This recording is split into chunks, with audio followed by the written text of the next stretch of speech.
All right, everybody. We have another very special guest for y'all this week. Everybody, please welcome back the great and powerful Cullen Bunn. Nice. Welcome, Cullen. Hey, how are you? Good. It's good to see you. Yeah. I think last time was all and powerful. Oh wait, so if the all powerful is not is better than great and powerful. Yeah. For continuity purposes, all and powerful. So maybe it's all and powerful. Okay. I think so. We'll have to check the tapes, but it always turns into the comic book speedrun podcast with Collins on the show, because it's like which books do we want to talk about today? So I guess I'm just gonna jump right into it. I'm reading a lot of stuff by you. I know Chris is too. We'll talk about some stuff that's wrapped up. Let's just jump into Bloodborne, the latest 4 issues that I read, because I myself, and I know you're a big video game fan as well.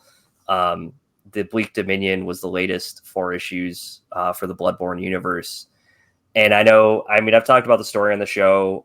Just a couple questions from my side about like that as a whole. I know there's a lot of like thanks to From Software and the game developers and stuff. So for you, I know you've come up with these stories, but like, how does everything has to get approved that you're kind of talking about, or like the way you handle those stories? Yeah.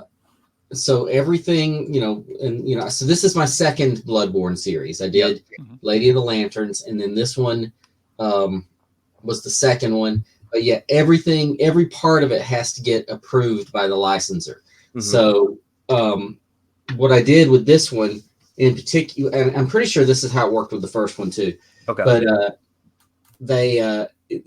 Titan, the publisher, calls me and says, "Hey, we want to do another Bloodborne book.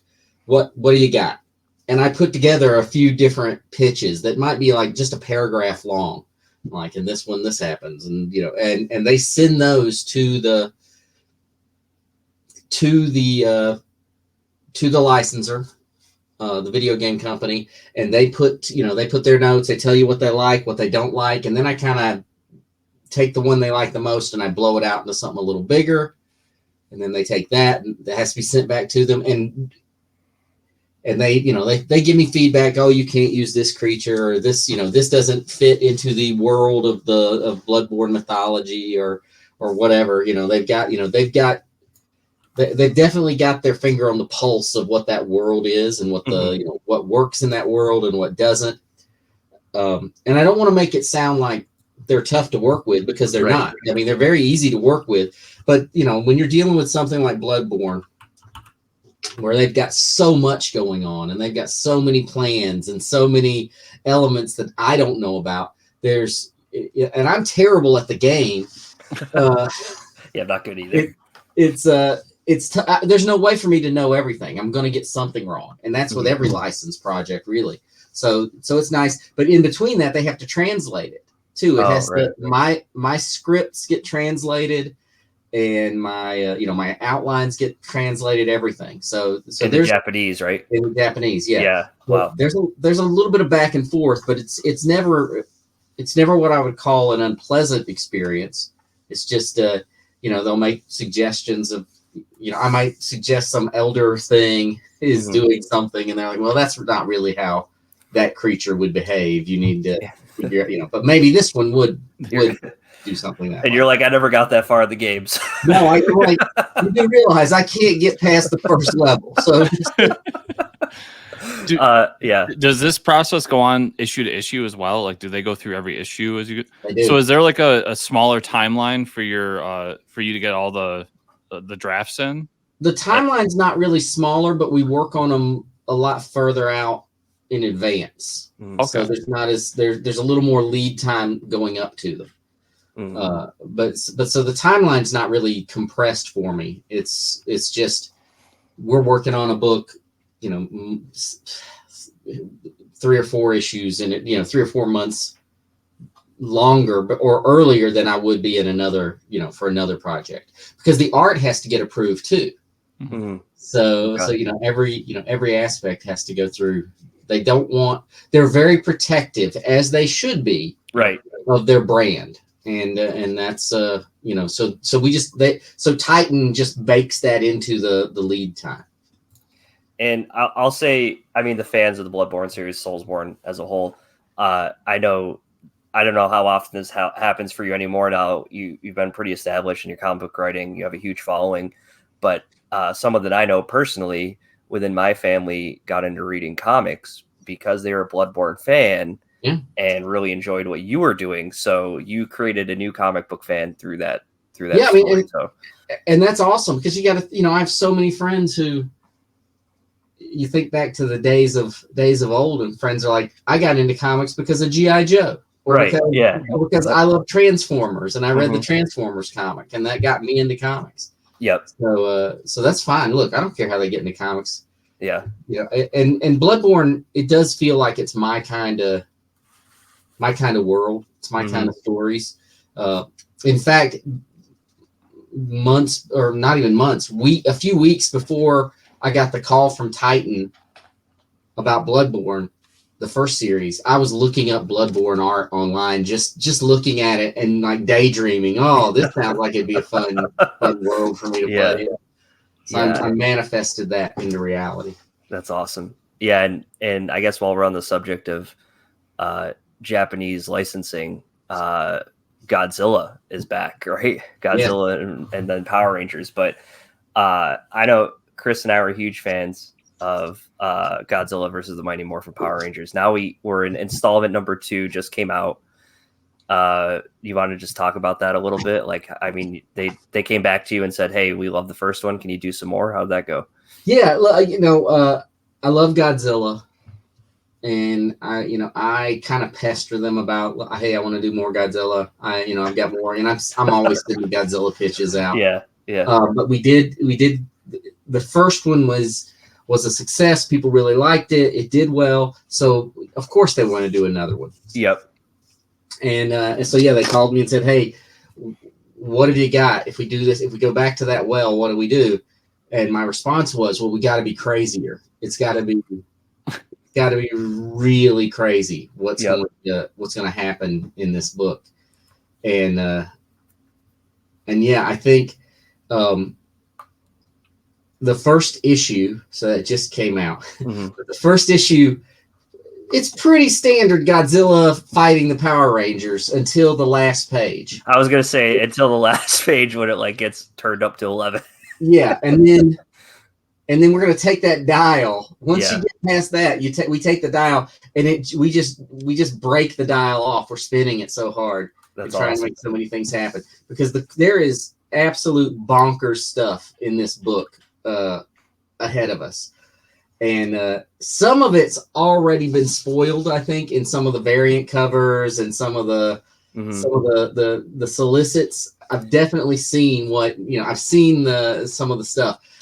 I don't want to say because I haven't seen all of it, but so I don't know what's been spoiled. I'm a huge Godzilla fan too. If you've seen something, you can ask me about. Yeah, and I know, like, even on Amazon alone is one of the biggest ones, right? But they said we're gonna see Space Godzilla, Claw Hammer, Tentacreep, all just a few more monsters that we're gonna see. I'm a huge Space Godzilla fan. So Space Godzilla is amazing. I got a Space Godzilla, a big old Space Godzilla statue looking over me right now. So. Amazing. And I know if I remember correctly, your favorite is Biollante, right? Is that one of your?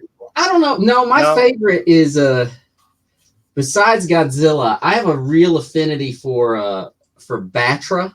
Oh, Batra! I love Batra. Yeah, but I don't think Batra shows up in this, but I do love Batra. But I like all those goofy monsters. That's awesome. I really like playing them against the Power Ranger monsters because the way they're portrayed is so very different. The Power Ranger monsters are full of puns.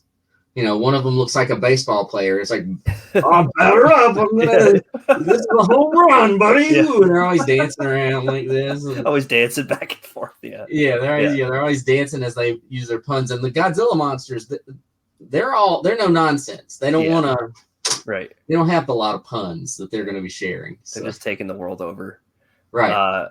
And I guess, I'm not a huge Power Ranger fan. I don't know anything besides like the main show, the original show. But this one, we get a glimpse of another multiverse or world of Power Rangers. And it comes from another show specifically, right? Yeah. So in this one, the villains in particular, we see Astronema, who is a villain from the Power Rangers in Space or Power Rangers Galaxy. Yep. There's a host of Power Ranger fans right now who are yelling at me. Because I have no idea either. But so she's a villain from one of the other seasons beyond the Rita Repulsa stuff. And that opened the door because there were monsters. I tried to be very careful, like in the first series. If Rita Repulsa didn't have this monster, I wasn't going to put that monster in the book. So once I expanded the timeline, I can do, I can add that in. And yes, we have an interesting thing because the White Ranger's in this, but also the Green Ranger's in it. The Green Ranger eventually becomes the White Ranger, and then we're seeing tons of other Power Rangers from other realities, including some that have never been seen in any form before. These are new characters that are Power Rangers that'll show up, and there's a reason for that. It's an important through line that we pick up at the very end, is that some of these Power Rangers you've never seen before. Mm-hmm. Oh, so you got to create some new Power Rangers? I did, and it's almost as if it would be cool to create some new Zords for new Power Rangers. Okay, yeah. It's almost like creating new Godzilla world monsters, but I don't think they'll let you do that probably. I bet you would be shocked at what they are going to what they let me get away with in this book. So, I can't wait. Because I think you'll be shocked, because I was absolutely astounded by what they let me get away with. You're like, wow, no edits, really? Well, I think there's some stuff I'm doing in this one that I'd actually pitched for the first one, and they shot me down. They're like, no, you're not doing that. And I think they just wanted to see if I could pull it off, in the first one, and then they're a little easier with me with, we get it. Now we can try that. So we're trying some interesting things in the new one. That's great. I want to, and like one of my favorite parts about the series is the slew of covers that we get of like Godzilla and Power Rangers, Godzilla and Zords. Like, man, it just makes, like, I could just look at those covers all day. Yeah, there's a lot of hints of what's to come in the covers that have been released. There's a lot of stuff on those covers, which is, if I had my druthers, all of that would be a secret. I'd keep it all secret. Yeah, right. That's also dumb for marketing purposes. They have to reveal some of that stuff because there's some, there's some stuff in here that Godzilla fans have never seen. There's stuff that Power Ranger fans have never seen, and there's they have to show it off at some point. It has to be on the cover. Right. Yeah, I always think back to stuff that like Kirkman says, where like he's got FU money, so he can do whatever he wants at this point. But he's always doing these things, just like, I'm going to announce a new Transformers book, but nobody's going to know because I'm going to call it Void Rivals.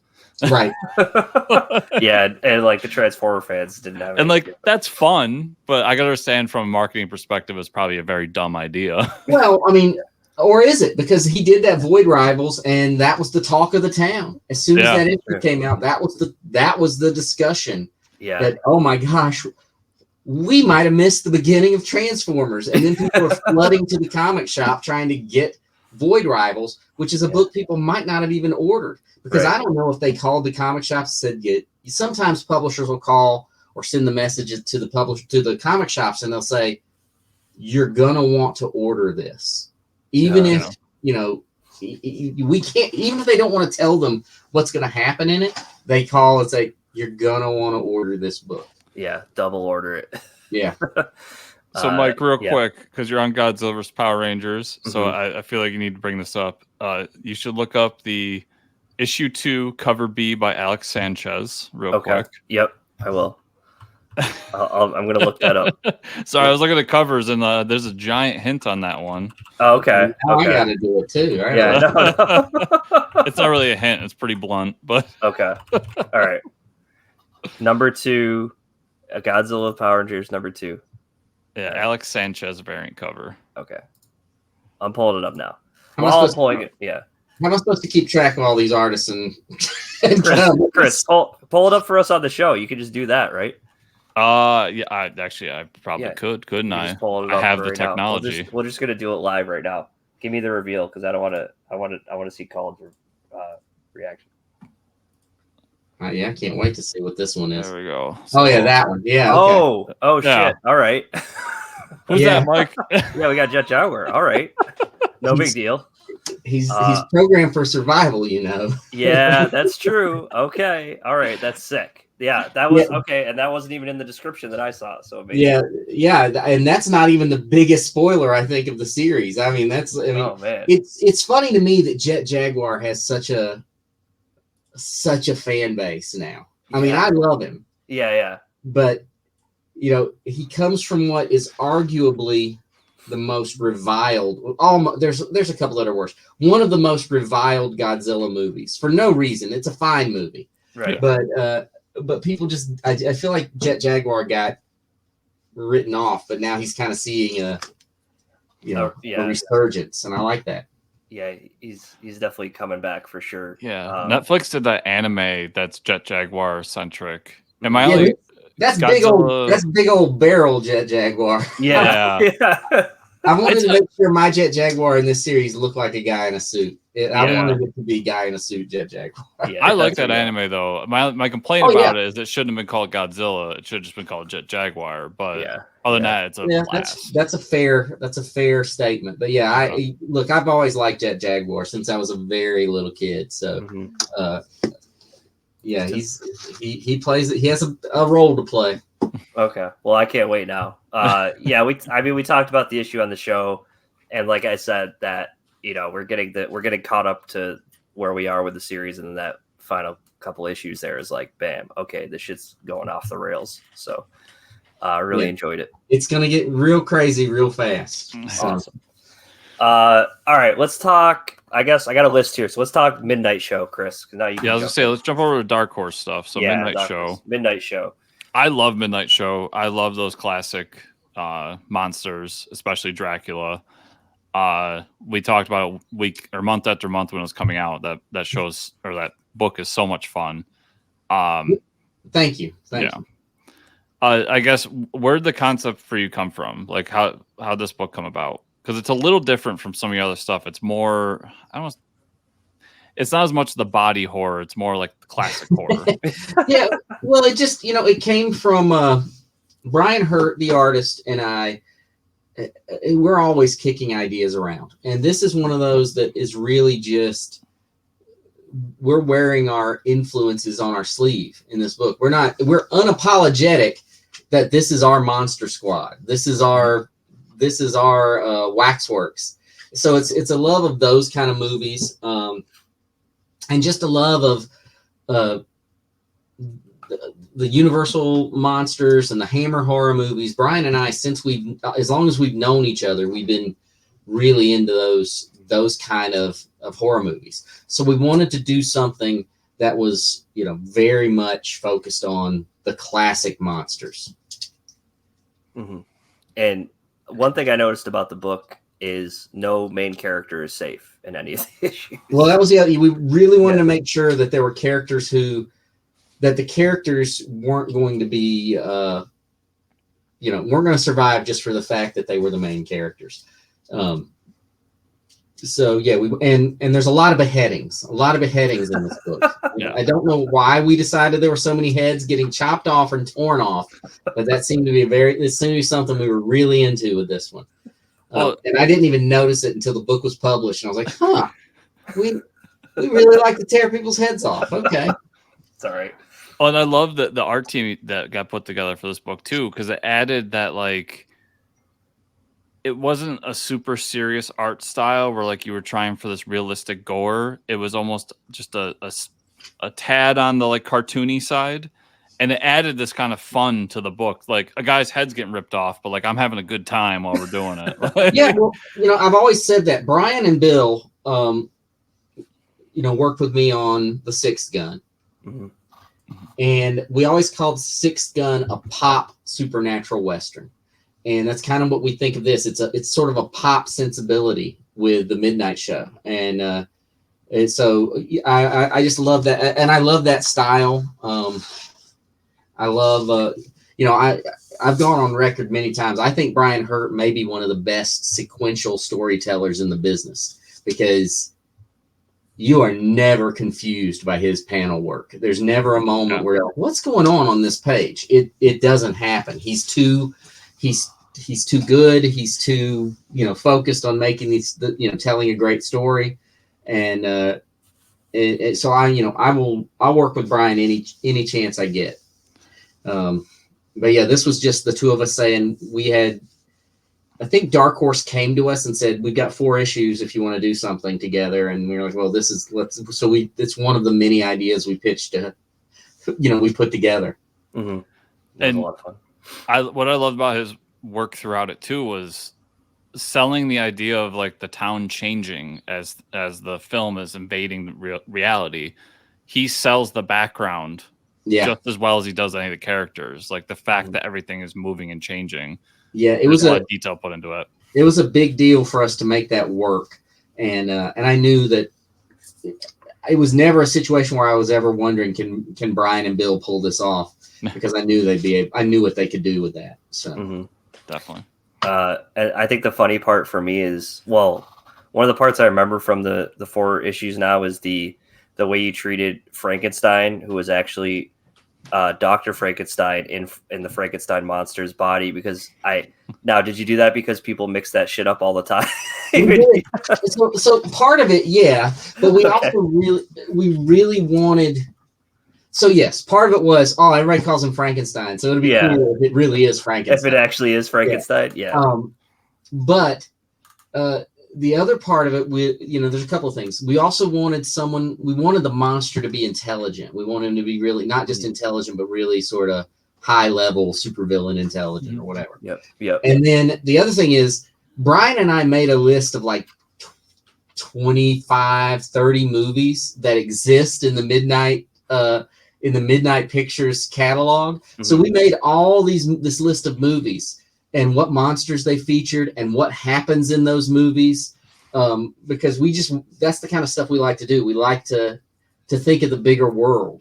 Right. So that somewhere there's a list of all these movies, and one of them is the Frankenstein, and it's like, this is the one where Frankenstein puts his brain in the monster, because that's how they were differentiating themselves. Yeah. I would have loved to have been able to just do adaptations of those movies as comics. That would be awesome. Yeah. That would be great. And I would love to jump back into that world someday, because I just everything there, it felt so familiar, but you had cool twists to it. Like even how you did the Mummy was different and made me more interested in the Mummy. Like it. I would love to do more of that. I just look, again, it's obvious that it's Waxworks and Monster Squad played a role in its DNA, but I also feel like we did our own thing. We also knew we had to do enough to make it our own thing and make it our own world and make it interesting, just on that level. And I love doing just even little hints that things are different, or that the world is bigger. So Frankenstein will say something that references something that's happened, and it's just, and that's it. I'm not going to explain it to the reader. Yeah. I'm just going to say this is there. And I like that was, was there. The thing I really liked, one of the things that surprised me, because it wasn't written in the script, Brian just drew it that way. Frankenstein, when he shows up at one point, he's got car batteries that they're hanging from his belt, and he's got them hooked to him, and that's how he's powering himself. Yeah, that was all Brian did that. That was amazing. What a great concept that he's carrying car batteries around. Yeah, because you find him, he's like ransacking a car when he first comes around. Yeah, yeah, that was pretty amazing. Yeah, everybody will pick up that book. It's great. Yeah. You had another Dark Horse book you want to talk about, Chris? And it was, so the one that came out last week when this launches came out, Monsters Are My Business, and Business is Bloody, #1. So what is this book? It is a horror comedy action comic. I mean, it follows this character, this big hulking monster hunter character named Grizz, who's got like a battle axe that turns into a chainsaw, and he teams up with a necromancer, and his partner is a little koala bear that also has a chainsaw, and they go out and they hunt down elder gods and things man was not meant to understand. In this sort of it's sort of this fun, vibrant, really bloody adventure story. I mean, I think people could look at it at first and like, oh, look, that cute little koala bear, and then and then he whips out a chainsaw and he cuts his way out of the guts of some monster. Listen, Colin, you had me at chainsaw wielding koala bear named Cuddles. I feel like people should be able to get behind the idea of a chainsaw wielding koala bear. It sells itself, man. I just yeah, sold. Yeah, it's funny. We were talking off air about how like you have so many things coming out that sometimes, a lot of times, things slip through the cracks. And I was going through things. I was like, "Oh, Monsters Are My Business came out," and I literally bought it like hours ago digitally. So I haven't had a chance to read it yet, but I was really looking forward to this book because honestly, just the cover, the cover of the first issue sold me so well. Like it's such a beautiful cover, and actually, yeah, you know. Patrick Piazzalunga, who did the art, he has such a great style, and I think he has a real knack for comedic action. I mean, if you look at that cover, look at that car. That guy with the axe shouldn't even be able to fit in that car. Somehow it does. Throughout the issue, you see this big guy sort of hunched over, riding around in the car. And it's a nice visual. It's just fun to look at. The pages are fun. The monsters look cool. And yeah, it's just sort of a fun monster killing book. A lot of monster killing. Nice. And we're establishing its own. It's got its own world and it's got its own lore, and we work to establish all that. But we kind of throw everybody right into the story right away. I mean, they're in that car being chased by a giant monster on page 1. So, and I mean, it looks to me like we're dealing with some sort of squid creature here. Is this more like Lovecraftian horror, or are you throwing everything? Well, there's a lot of tentacles. I'll not. I mean, I can't lie Mike's to you. getting excited. Yep. I think the creature that we meet in the first issue, I can't remember his exact name, but he's like the ulcerating sphincter, and he's just this giant sphincter monster. So these are elder beings for sure, elder deities, but wow. But I don't know. I don't know that there was ever an ulcerating sphincter in any of Lovecraft's. Not that I remember. I wouldn't put past them, but you never know. We definitely have a couple other books to talk about coming out currently, but I just wanted to touch on. I just picked up Ghost Lore. Oh yeah. Volume 1 is out, and I know issue 10 comes out May. So a couple weeks, I believe, right? But I read the first volume, which I think is the first 4 chapters. First 4 issues, yeah. Yep. First off, talking about artists, Leo Max on the art, absolutely amazing. Jason Werdy's colors, yeah. Man, I mean, your writing's great, but like this book itself is like, wow. I mean, opening up each page, these the body horror mixed with the ghosts is just insane. The way the colors and the contrast pop. Yeah, it's a pretty book, and Leo Max, they just do such a good job of sort of grounding it in this. It's a very grounded horror book. I mean, for the content for the story we're telling, it's a pretty grounded book, which I think it needed to be to really sell the weird nature of it all. Mm-hmm. And we just talk about it really quick because issue 10 is coming out, but from Boom Studios, this book. So I don't know if you just want to give the quick rundown of the plot. Yeah, Ghost Lore is about a father and daughter who have just never been able to see eye to eye. And after a tragic accident, they both discover that they can see ghosts. And not only can they see ghosts, these ghosts want to tell them stories. And these ghosts will tell them stories. And when a ghost tells them the story, they are able to help that ghost move on into the afterlife. Mm-hmm. Now, the daughter does it in a very peaceful way. And the father's method of sending them to the afterlife is a very violent way. And that drives a further wedge between them. But the thing that sort of one of the hooks of the book is that when they tell these stories, we cut away to the story, and it's almost got a little bit of there's an ongoing big epic storyline going, unfolding. But every issue, a ghost tells a story, and we cut to that story, and a different artist team comes in to draw that. And so it's got a little bit of an anthology feel because you're getting a different ghost story every issue. And then there's also the bigger storyline of the father and daughter. Yeah, it's really interesting. And I think, within the volume 1, the first 4 issues, you've really established this, like, where the story is going. We see the divide happening. And then we see these other characters like coming in that have been dealing with that phenomenon and have ulterior motives, I guess, right? So you've kind of built this world that exists where they see ghosts and there's a bigger story that's I just wrote the last issue of the series not long ago. So it all comes to a head. It all goes it's all going into this big sort of event, I guess is the best way of saying it without spoiling anything. Okay. Will the Avengers show up? What's that? The Avengers crossover event? Yeah, no. Yes, the Avengers. The Avengers show up and they all can see ghosts. Yep. Just the last thing on that, I do have that anthology feel with each issue, but I think the interesting part that comes up, and we talk about it maybe later in the volume 1, is the ghosts might not always be telling the truth too, right?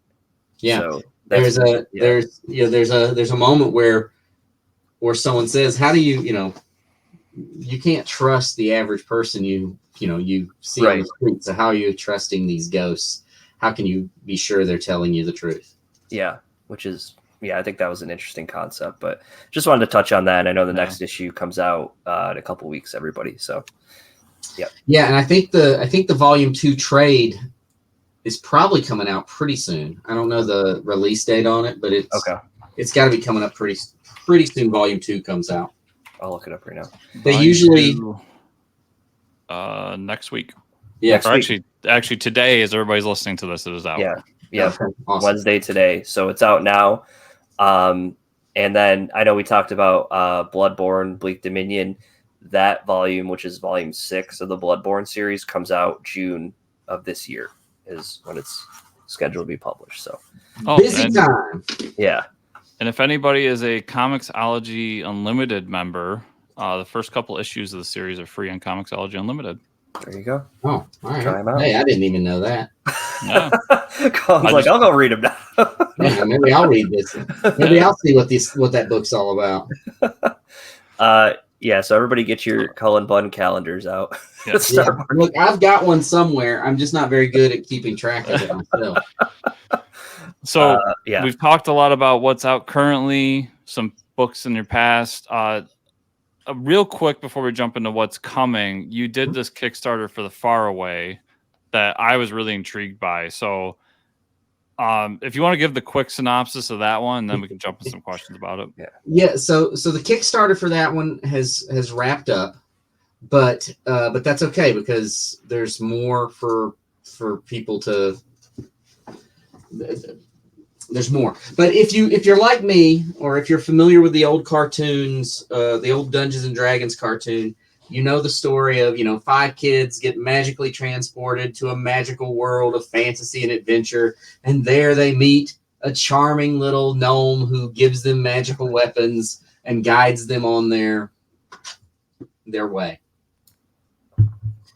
That's sort of the setup for The Faraway. Mm-hmm.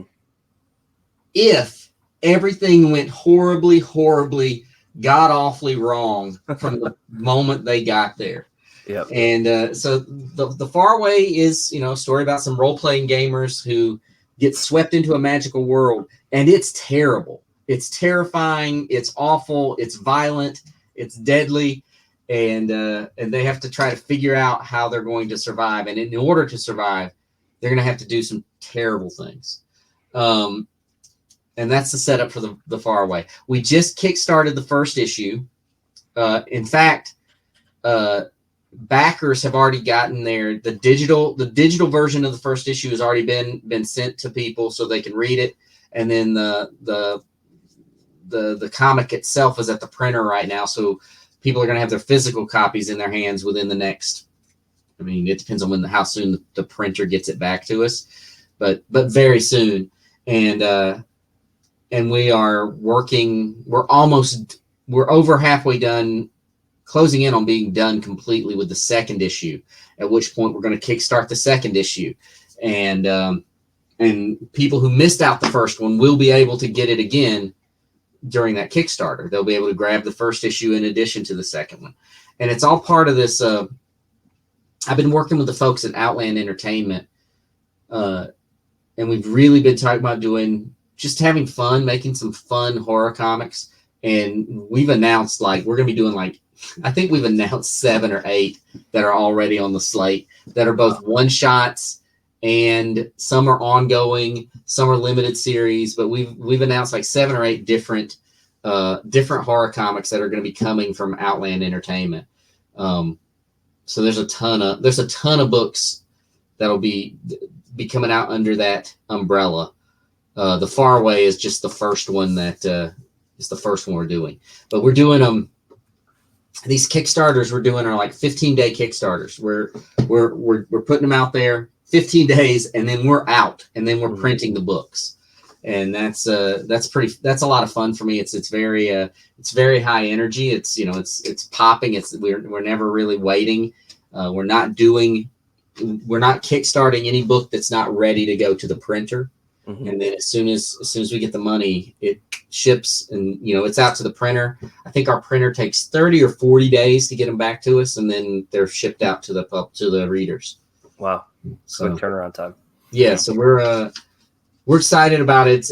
We just wanted to try something, to try sort of a different method of doing these comics via Kickstarter, and that's why we started this, real tight timelines, and we announced a bunch of comics. There's one called The Window, and there's one called Death Duel with the Chainsaw Witches, and there's one, so there's all these weird titles. Some are just one shots, some will be series, but they'll all be, different styles of horror and dark fantasy.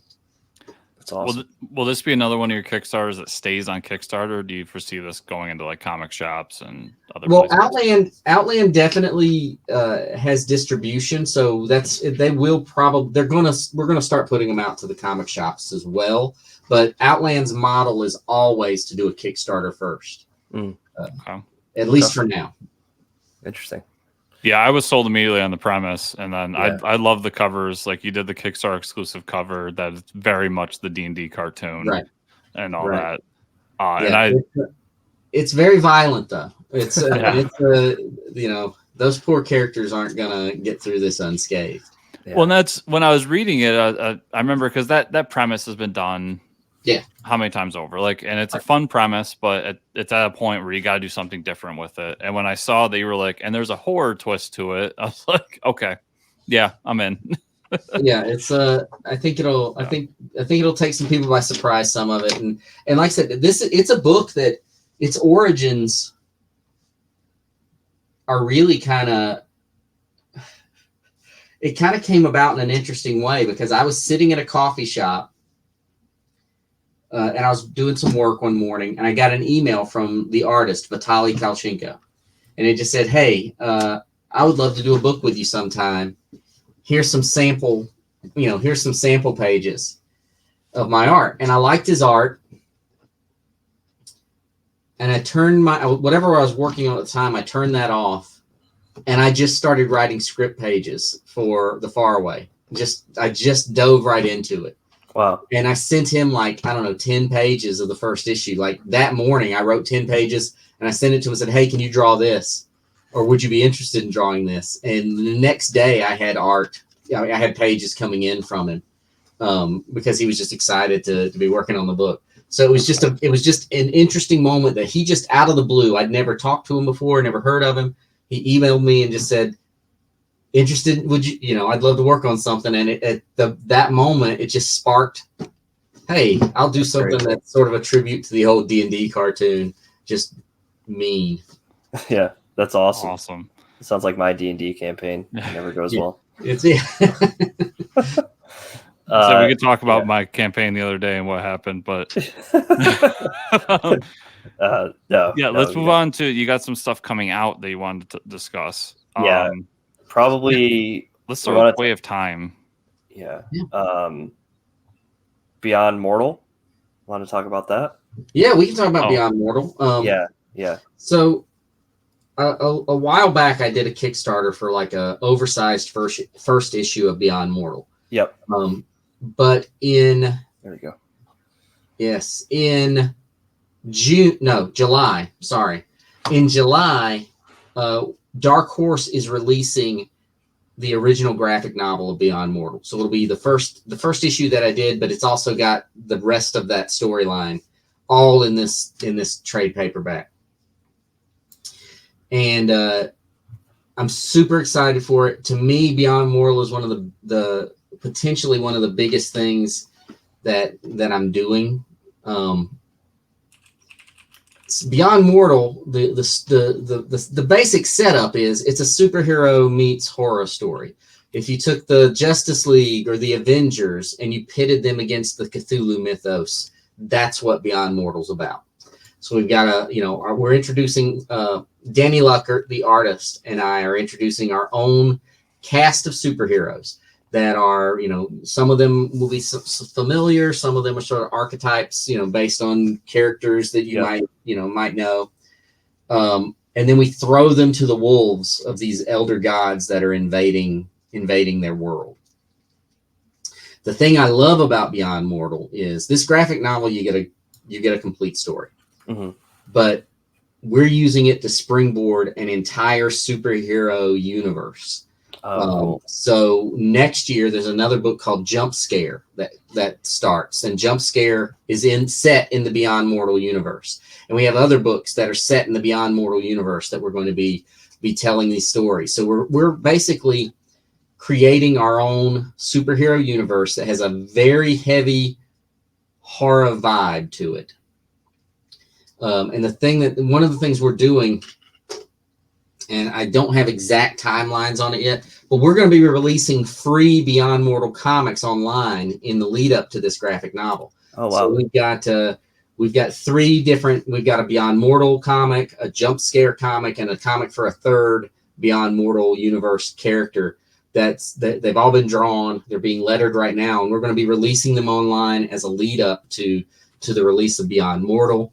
And we're just really gonna, we're kind of going full tilt on this universe, because we're Danny and I are ready to do the next Beyond Mortal series, or the main, Beyond Mortal is the flagship, I guess. Yep. And so so there'll be another Beyond Mortal series, but we really are just all in on introducing a bunch of very interesting horror themed superheroes. So I'm very excited about the book. Like I said, in July, that is a complete story, but then early next year, in January of next year, we introduce the next character, and then we're just going to keep that ball rolling. Very cool. And you said for those that kickstarted the first issue, that is part of this, like that was kind of the intro to this. So that's also in this book. The thing that was on the Kickstarter is in this graphic novel, and then we just did the next two issues are in there as well. So it's basically awesome. It's basically the full series that you would have gotten if we kickstarted it over and over again. But Dark Horse was interested in doing it, and we just we wanted to run with them on that. You can pre-order it right now from your comic shop, and it's I think it's going to be Super fun. And it's, I like, we're introducing all these new characters, but we're also introducing new villains. We're introducing a pantheon of horrifying cosmic deities. So it's there's a lot of stuff being introduced all in this book. Yeah, I remember reading that first issue. It was a while ago now, but I remember really liking it, and I've been keeping an eye for it. And apparently, I missed it. Yep. Well, or at least I missed the announcement. Yeah. Well, yeah, we're like I said, we're going to be doing a lot in the next couple of months with those free comics. You'll find them online, and we're going to be really pushing the announcements of this series here very shortly. In fact, I think I got the lettered. I saw an email pop in right before I jumped on this that I think I got lettered versions of the shorts that we're going to be publishing. Oh, nice. Cool. Yeah, and that's end of July for the trade paperback release. But yep, so July 23rd. Awesome. Yeah, I can't wait for that either. I'm going to have to pre-order it. And I think the next book was called Way of Time. You have coming out? Way of Time. Did I write that down wrong? Way of Time. I don't know. Did I do a book called Way of Time? I've never done a book called Way of Time. Oh, I must have written that down incorrectly. Which writer are you confusing me with at this point? Yeah. Oh, I got to find that out now. I'm probably going to be insulted. No matter who you say, I'm going to be a little insulted. Oh, look, it's Jeff Lemire. No, I'm just kidding. My mortal enemy, Jeff Lemire? No. There's a book by Bonnie and Tony. I must have misheard you when we were doing pre-stuff. The other thing we talked about in the pre-stuff was Gathaman. Yeah, Gathaman. Yeah. Way of Time, Gathaman, they sound a lot alike. Yeah, they sound a lot alike. Yeah. You're forgiven. Sorry, Chris. Next time, maybe I'll go sit got in a glimpse corner. into the future and Cullen hasn't written a book. Oh, I just wrote it down. I'm gonna do a book called Way of Time. That's awesome. There you go. There's your next Way idea. Of Time. Yeah, the big thing, the big property in the room, I would say, is Gathaman. So especially being a free comic on Free Comic Book Day coming up in May very soon. Yeah. So how did you get involved with that? Well, first, Chris, you said you'd never heard of Gathaman, right? I've heard tangentially about Gathaman. It's what was it? The Science Ninja Team. Yeah, Science Ninja. Yeah. And I've heard other people talk about it. It's a very hard IP to get into because it doesn't exist anywhere right now. It's tough. So yeah. When I was a kid, Gathaman came out in America as Battle of the Planets. And it was they changed the characters' names and they changed the episodes in minor ways. But they used Gathaman as the basis of it. So I was into Gathaman, I was calling it Battle of the Planets. And some people called it G-Force because it was that was their team name on Battle of the Planets. Yep, I definitely watch. Okay, I've seen this. So I was into this when I was, a kid, first grade. I was watching, Battle of the Planets, and Mad Cave reached out to me and they said, "Have you ever heard of Gathaman?" I was like, "Of course I have." Yeah, I mean, this was one of my favorite things as a young person. But honestly, Chris, and I've caught a lot of the episodes of the main series. I don't know how long Battle of the Planets lasted, but Gathaman, the original series, was 150 episodes or so. So it was it was a long running show, and it was a little more violent than what I watched as a kid. It was a little. Gathaman was a little more serious than the one I want than the edited version I watched when I was a kid. Mm-hmm. But I've watched them here and there and I followed the storyline, but I've always been fascinated by these 5 characters, this Science Ninja Team. And yeah, they fly around in a super jet and they fight mechas and they fight costume villains, and they have, they always have this sort of, an ecological bend to their storylines, and they all look like, they all have costumes that look like birds, and they have the Science Ninja Team fighting techniques that they can turn into tornadoes and everything else. It's wild. But as a kid, it was very cool for me. They all have their own vehicle, and all the vehicles kind of merge up into the jet in different ways. They all the fighter jet flies into the back of the big jet, and the wings descend and pick up the race, the two the motorcycles. And so I always liked that kind of stuff. I've always been a fan of that. And Mad Cave is doing, they're really embracing this Gathaman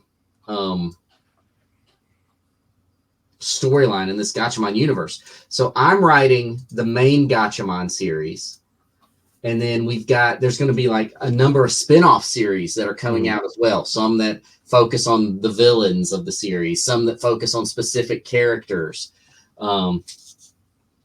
So this issue that comes out for free on Free Comic Book Day is going to have a 10-page story from me, but then it also has stories that are going to be like, new stories about other characters in the Gathaman universe to kind of show you where we, what kind of stories we're going to be telling. Very cool. And our stories all take place within the 150 episode Gathaman series. So it takes place during that series, but they've given us a lot of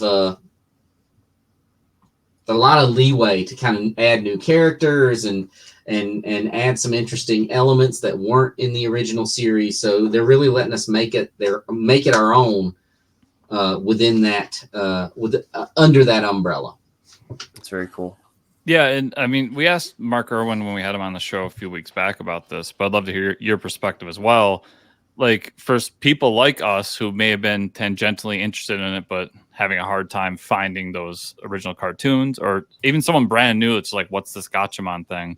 Mm-hmm. It's based inside that big cartoon of 150 episodes. I'm assuming it was very important for you for it to be easy for newbies to get into it. And how much of that went into at least the first arc that you're doing? A lot. Yeah, I think I wanted to write both that 10-page story for the Free Comic Book Day issue and the first arc of the main series. I wanted it to be very easy for a new reader to pick that up. You will not be lost.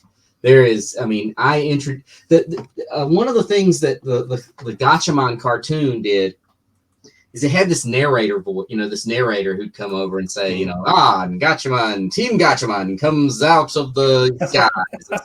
But I wanted to write it a little better than that, maybe. But I did want it to have that feel of the cartoon. So I have a narrator that tells you everything you need to know about this series. When a new character appears, old school comic book style, you're going to know who that character is. Nice. What they do, what their skill sets are, no reader will be lost on this series, because just like what you said, I anticipate a lot of folks who've read this are only, aware sort of in the peripherals of Gathaman. So this will introduce them to everything they need to know. There is never going to be a moment where a reader picks it up and says, well, I missed episode 113 of the TV show, and I don't know what's happening now. Yeah. I kind of tackled it as its own, its own world, even though it does take place within the TV show. It's still in its own, its own through line. Yeah. I have a distinct feeling that Mad Cave and then all of the creators, yourself included, that are a part of this are going to be thought of as like creators of Gathaman, because it is like not a lot of, like, I talked to a lot of people like younger than me, and you're speaking Spanish to them, like they don't know what's going on. So I think a lot of people are coming into this as if it's a new IP, which is an interesting concept. Yeah, and it's easy to get into as a new IP. Mm-hmm. I mean, I really do think. Look, if you want to watch the cartoon, that's great. No one has to watch the cartoon to. Right. And I do think they're probably going to be re-releasing the series, on Blu-ray or something soon. But but you don't have to watch it in order to follow the comics at all. Okay. Hopefully they do, because I would like to get my hands on it. Yeah, I think I'm still excited for it either way. Yeah.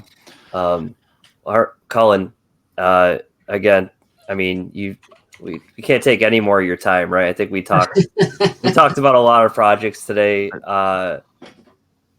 Anything else you wanted to talk about, Chris, or we're gonna let him go, or? No, I was gonna say like he's not gonna get like 2 comics out now because we wasted an hour of his time. I know. Yeah, I know. That hour into all his writing.